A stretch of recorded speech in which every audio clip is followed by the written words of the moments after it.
એના બોલ છે સંગીતના જે સારે ગમા આવ્યું ને એટલે મગરેસા એવું વાગે મગરેસા મગરેસા રે ગમ મગરે મગરેસા રે ગરે રે રે એવું વાગે જો એવું વગાડવું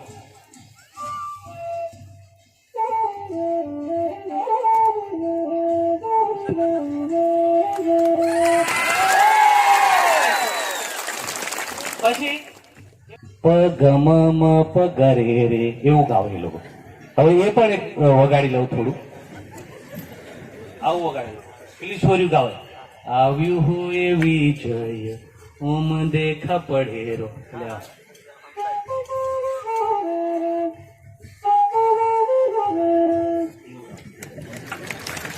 એટલે કહેવાનો મતલબ કે ભીલ અને આપણે બધા એવું ગાવો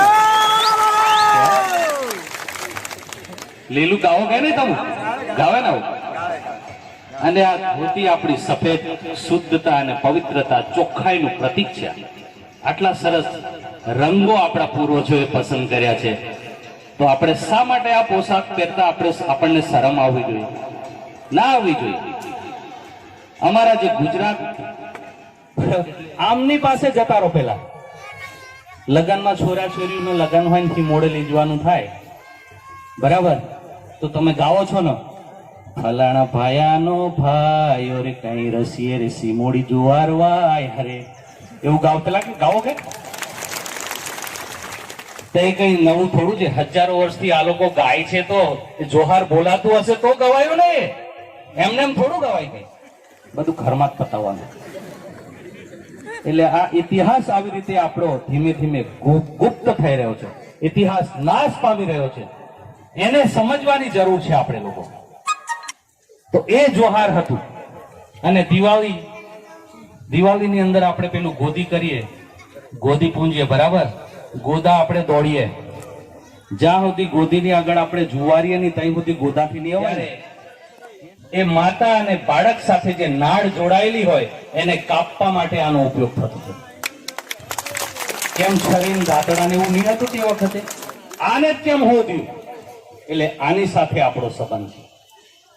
છોરા છોરી જુવાન થાય લગ્ન કરવાનો સમય આવે જ્યારે તેલ ચડાવવાનું પહેલું આવે ખત્રીય તેલ ચડાવવાનું હોય પછી ઘાયરે તેલ ચડાવવાનું આવે ત્યારે પહેલા બિલખી રોપવી પડે કે પૂંજારો તઈ બે ખોબામાં આમ સિક્કા રૂપિયાનો સિક્કો પકડાવે ને હાથમાં ચોખા હાલે પાણી હાલે એટલે પાછું જુવારવાનું શરૂ થાય. એટલે આ લોકો તરત ગીત ઉપાડે પાછું સીધો રહીને જુવારે હો ભાયા એવું ગાવો કે નહીં. તો આ જોહાર જ હતું પણ આપણે એને સમજી નહીં શક્યા. અને પેલા લોકો આવીને કે હવે તમારે હી મોડે નહીં લઈ જવાનું હા બધું ઘરમાં જ પતાવવાનું. તમારી પાસે શું છે પાઘડી બાંધવાના ઠેકાણા નહીં તમારા એમને ગાવા દો તો કઈ જાણકારી મળશે. તો આ જે બિલ છે એ બિલ આપણા જન્મ સાથે પણ વણાયેલું હતું. હવે તો અત્યારે વિજ્ઞાનને કારણે બધા હોસ્પિટલ થઈ ગયું ડોક્ટરો વધી ગયા વગેરે વગેરે બરાબર છે પણ હા પહેલાના સમયમાં બાળકનો જયારે